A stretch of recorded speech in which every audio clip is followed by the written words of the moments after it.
experimentos é a conservação dessa propriedade, ou seja, eu não posso me basear a minha resposta para indicar que há conservação, mesmo que a minha percepção me diga que ali tem menos, porque parece que tem menos, a minha inteligência corrige a minha percepção e diz que tem o mesmo tanto. Então, o tempo inteiro os experimentos, assim, ó, esses experimentos que já existem e que a gente reproduz, é fácil, né? Quer dizer, é fácil em termos, né? Por quê? Porque, assim, ó, já foi bolada a pergunta para a gente saber qual é a pergunta que vai provocar isso. Mas é muito difícil a gente construir um experimento e saber qual é essa pergunta que a gente vai colocar de tal forma que eu produza essa ilusão. Que se ela não tiver a noção, ela vai cair nessa pegadinha e vai dizer que aqui tem mais do que aqui. Então, é o tempo inteiro, assim, provocando ilusões. E aqui, então, ó, as características do método clínico que a gente tem aqui, o tempo inteiro, aqui é o método que a gente chama de método clínico propriamente dito, que é quando eu tenho manipulação de material e entrevista. Eu não fiz só entrevista, dependendo por exemplo, quando eu quero trabalhar a noção de moralidade, a noção de regra, por exemplo, no livro Juízo Moral na Criança, tenho a parte que trata da moralidade, que são só entrevistas. Mas tem a parte que é o jogo de bolinha de gude, que daí tem a manipulação também. Mas a parte da moralidade, ele tem a entrevista só.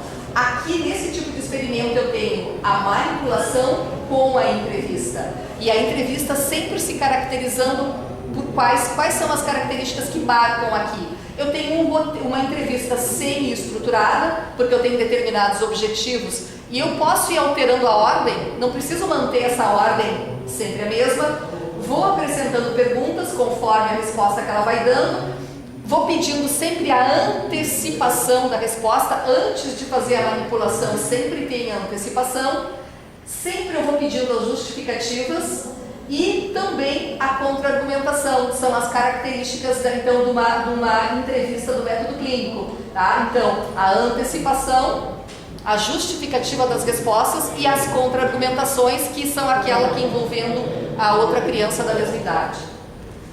8 horas. Tá na hora de recreio já, né? É. Tá, acho que era... A bolinha que a gente bota essa ficha, é a mesma coisa? A mesma coisa, exatamente. Deixa eu pegar aqui. Exatamente. Eu posso fazer, ao invés de... Aqui eu fiz com líquido, mas eu posso fazer também com sólidos. É a mesma coisa, é exatamente igual. É a mesma coisa. Só é os mesmos princípios. Para começar, e aí, por exemplo, aqui as massinhas elas estão inteirinhas, mas depois que a gente mistura, que elas ficam todas de uma cor só, é o ideal, tá? Para não ter essa questão da cor, porque se a branca parece ter mais volume e tal, mais quantidade. Então, a mesma coisa, eu vou fazendo modificações no formato e a mesma coisa. Será que tem mais ou menos ou o mesmo tanto? E a mesma coisa também, porque isso aqui é uma quantidade contínua. A mesma coisa com as quantidades descontínuas, que eu tenho aqui fichinhas. Eu tenho fichinhas que eu posso pedir para ela, aqui neste experimento, a gente sempre coloca fichas a mais do que o necessário, tá? Tem que ter a mais, porque isso vai determinar o resultado. Eu vou fazer assim, ó. Analisa a cada fichinha que eu colocar para mim, quer escolher uma cor para ti? Que cor tu vai usar? Azul? Tá, eu vou usar o verde, tá? A cada fichinha verde que eu for colocando, tu coloca uma fichinha azul.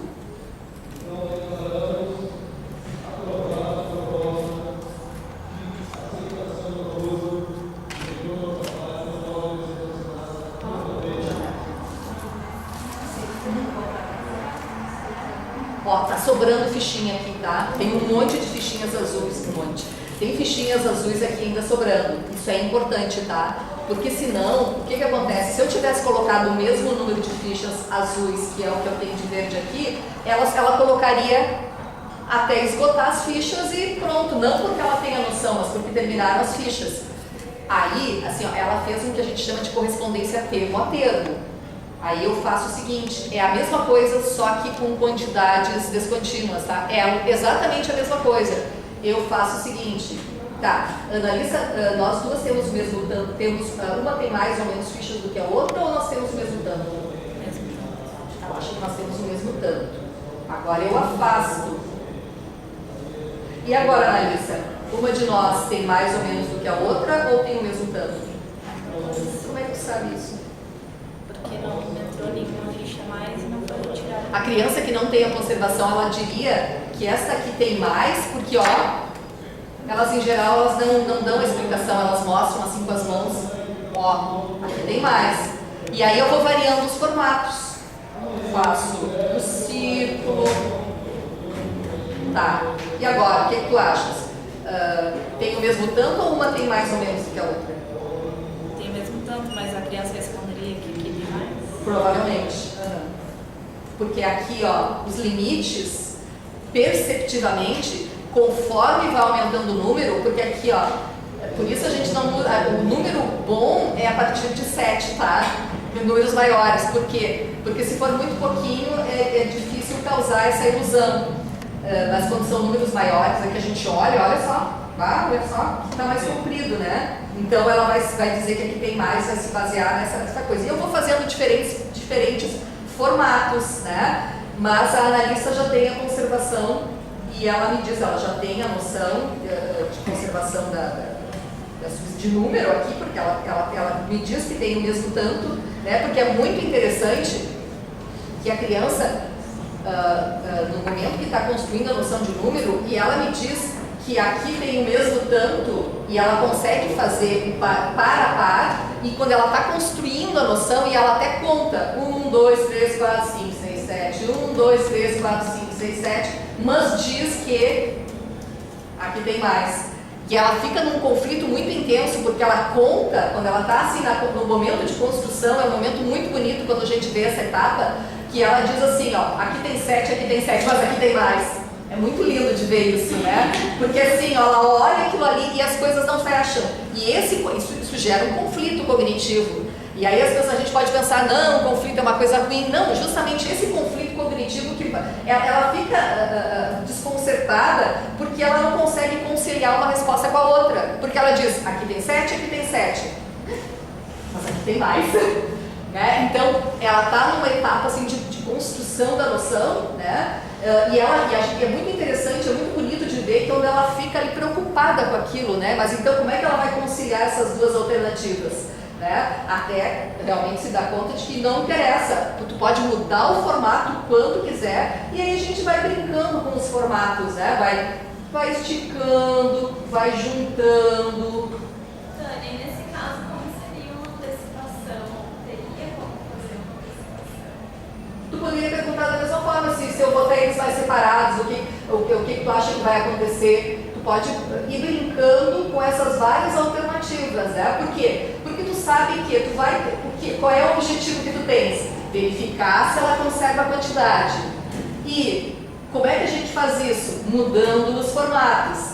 E que alternativas a gente tem? A antecipação, a justificativa, a contra-argumentação, e a gente vai brincando. Então, por isso que ela não é aberta, porque tu não está assim em qualquer coisa, não, tu tem um foco bem delimitado, tem objetivos bem delimitados, tu sabe que tu tem que permanecer dentro disso, mas tu pode ir criando alternativas de pergunta. Então, tu não vai seguir exatamente aquele roteiro, tu vai brincando, tu vai fazendo formatos diferentes, tu vai propondo brincadeiras diferentes, a gente faz às vezes usando a xícara e o pires, sabe? Tu vai fazendo um caráter lúdico assim para as crianças poderem se envolver e, na verdade, usando as mesmas lógicas. Tem um livro da Imelda Gouveia-Sinclair que é muito lindo, As Meninas de Piaget, que elas ficam se perguntando sobre o ensino, se o ensino pode promover o desenvolvimento. É muito bonito esse livro. Por quê? Os experimentos que elas propõem. Assim, ó. Teve um cara antes delas, cujo nome eu não me lembro, de repente o Fernando se lembra, que ele ficou pensando, será que a gente podia antecipar o desenvolvimento ensinando as noções para a criança? E aí, por exemplo, quando a criança dizia que aqui tem mais, o cara ensinava para elas. Não, aqui tem o mesmo tanto. Ok, se eu ensinar para a criança que aqui tem o mesmo tanto, e depois quando eu perguntar para ela, o que vocês acham que ela vai me responder? Eu ensinei para elas que tem o mesmo tanto. Ela me responde que tem o mesmo tanto, porque eu ensinei isso para ela, mesmo que ela olhe e ache que não tem o mesmo tanto, ela vai me dizer. Quando eu usar os mesmos materiais, Agora, quando eu utilizar materiais diferentes envolvendo a mesma noção, o que vai acontecer? Ela vai dizer que não tem o mesmo tanto. Então, aí que tem todo o questionamento de ver o caráter do ensino. Mas o ensino não tem função? Claro que tem. Os experimentos da Neudere, Bouvet e Sinclair são muito lindos porque eles mostram que o ensino funciona quando o sujeito está em um determinado nível do desenvolvimento. Naquele momento específico, quando ele tem determinadas noções, aquele ensino funciona. Em outros momentos, quando ele... Então, por isso, elas fizeram uma investigação bem precisa para ver subníveis naqueles experimentos e aí verificaram que o ensino funciona num determinado momento e em outros momentos ele não funciona. Mas que, especialmente, uma das grandes qualidades do ensino é poder fazer as perguntas que geram o conflito. Muito mais do que dar a resposta é fazer essa pergunta que vai deixar a pessoa encucada e que vai levar essa dúvida para casa, mas como que tem o mesmo, sabe? Como que tem 7 e 7 e como que aquele ali parece maior e ambos têm 7 e 7? É isso que vai fazer o cara ir para casa pensando. Então, assim, ó, é muito mais gerar um conflito do que dar a resposta. Eu tenho 2 filhos, uma de 4 e um de 2. O nome da de 4 é Alice, uma menina, e o de 2 é José Antônio. E nós tínhamos uns ímãs com letras, aí onde eu escrevi José Antônio, mamãe, Alice. E aí ele olhava assim, onde é que tá Alice? Aí eu mostrava, onde é que tá José Antônio? Não pode. Não, eu sou maior que ele, meu nome tem que ser maior. Sim, aí quando eu via, ela ia lá e retirava todas as letrinhas do nome do José Antônio para ficar menor que o nome dela. Isso é muito bonito, isso a Emília Ferreira que trabalha isso se chama o realismo nominal, isso é muito lindo, porque assim, ó, naquele momento a criança acredita que a palavra a escrita designa o objeto e não a fala, né? Então é muito bonito isso, porque daí ela acha que a escrita tem que ter as características do objeto. Então chama-se realismo nominal. Então é muito interessante que enquanto ela tem, isso é uma característica que está muito ligada ainda ao pré-operatório, essa coisa do realismo. E isso vai ser muito importante na hora da aprendizagem de entender, da leitura da escrita, de entender que são convenções, né? Ou seja, a escrita não vai obedecer as características do objeto, mas vai obedecer a determinadas convenções que não tem nada a ver com o objeto. Vai ser muito lindo. Outra pergunta. O que diferencia, no caso da quantidade contínua, o experimento da conservação de substância do volume? Não, é que o do volume eu vou verificar assim, ó.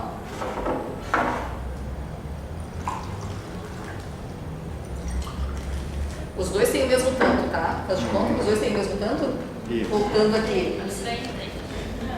Olha só, eu tô colocando aqui, ó, eu tenho 2 bolinhas, tá? Tenho 2 bolinhas. Aí eu coloquei uma bolinha, tá? O que vai acontecer com a água quando eu colocar essa bolinha? Tá, ela vai subir. Tá. Agora, o que tu acha que vai acontecer, por exemplo, essas duas a gente tinha verificado que tem o mesmo tanto, tá? Agora, eu tenho muitas bolinhas aqui. O que tu acha que vai acontecer quando eu colocar, por exemplo, este monte de bolinhas ali dentro? O que vai acontecer com a subida da água? Mesma coisa. Vai subir o mesmo tanto. Por quê? Porque ambos têm o mesmo volume. Independente do formato que eles tenham, ele tem o mesmo volume. Ou se ele é uma salsichinha. O que vai acontecer? Claro que ele tem que submergir. Tá. O que vai acontecer com a subida da água? O mesmo tanto. Por quê? Porque eles têm o mesmo volume. Então aqui, ó, é o deslocamento de água que o objeto produziu. Então aqui é a conservação do volume. Ou seja, independente do formato que ele tenha, ele vai produzir o mesmo deslocamento da água, porque ele tem o mesmo volume. O de peso, como é que é? O de peso, novamente, eu vou fazer duas, eu tenho 2 objetos aqui, tu tem que me dizer se eles têm, tu acha que eles têm o mesmo peso? Sim. A gente faz o sopesamento, que é esse pesar com as mãos, e agora a gente vai fazer o seguinte, pega uma delas e faz uma bolinha.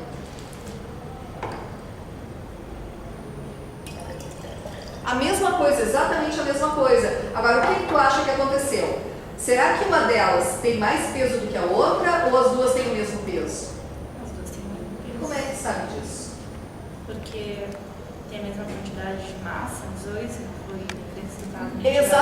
Exatamente o mesmo princípio. Eu não estou usando balança aqui, mas a gente faz o sopesamento e a forma de verificar é ela colocar na mão. Se a gente pede para ela colocar na mãozinha, fecha os olhos e agora tu me diz se é como tu pensava. E ela, se ela diz um é mais pesado que o outro. Elas entram em conflito, geram conflito justamente porque ela acha que uma está mais pesada do que a outra, a que não tem a noção, ela acha que uma está mais pesada do que a outra, mas quando ela coloca na mãozinha, ela fica justamente aquilo ali fica na dúvida. Agora, se ela não tem a noção, aquilo não incomoda. É muito interessante isso, porque quando o cara não tem uma noção, ele olha para o evento e ele não enxerga o evento acontecer. Tu olha aquilo e aquilo não faz a mínima diferença. Ou seja, tu só consegue enxergar se tu tem uma teoria para enxergar aquilo, né? Então, assim, ela não entra em conflito. Ela só entra em conflito quando ela já está num determinado momento, né? Então, aí é que entra o ensino de saber, assim, naquele momento específico, esse questionamento vai produzir uma dúvida. Ou, dependendo do momento em que ele está, aquilo não produz nada. É completamente indiferente, né? São os níveis, né, da tomada de consciência que, dependendo do momento em que ele está, a tua pergunta produz. Então, isso é muito interessante, né, para a gente que é professora, assim, a gente pensa que o ensino da gente vai ser capaz de produzir aprendizagens, né, independente. Ele vai produzir aprendizagens dependendo de que momento que o outro se encontra do desenvolvimento, né? Então, eu posso fazer o mesmo questionamento para um sujeito e produzir esses conflitos e fazer os mesmos questionamentos para outro e não produzir nada, né? Então, ela pode sentir e não ver a relação entre um fenômeno e outro, né? O autor que a Tânia chamou a atenção embora. está no nosso texto, que é o Vou embora, tá? Smedlum. Eu vou passear agora, vou deixar Smedlum, vocês. Tá. aquele autor que Tá. tu chamaste. Muito obrigada, Analisa. Eu vou embora, tá, professor Fernando? Então, vai por tua vontade ou por tua necessidade. Tá, porque que eu vou passear. eu preferia que continuasse até o final da tarde. Então, assim, ó, aproveitando, pode me esperar com pizza, então. Ah, isso, boa ideia. Eu vou deixar tudo aqui espalhado, tá, Fernando? Tá, eu acho. Tudo aqui espalhado. Obrigadíssimo para a Tânia, porque uma aula assim, com uma clareza dessas, é tudo que a gente precisava para ensaiar esse experimento, para entender melhor esse aspecto da teoria de Piaget. Eu vou deixar um outro materialzinho aqui, que é uma transcrição de uma entrevista, de um experimento, com várias notas. Assim, ó, aqui tem uma pequena transcrição, não é a transcrição completa, é uma transcriçãozinha bem pequenininha, e tem 14 notas só para explicar por que é feito daquele jeito, por que não é feito daquele jeito. Então, uma pequena transcrição.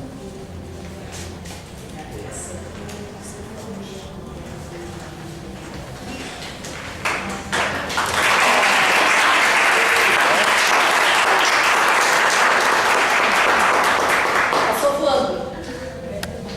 Passou correndo.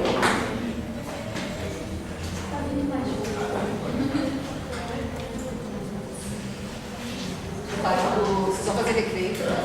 Como? Vamos. Tá, eu vou deixar tudo espalhado, tá? Tu sabe que tu vai... Pode deixar.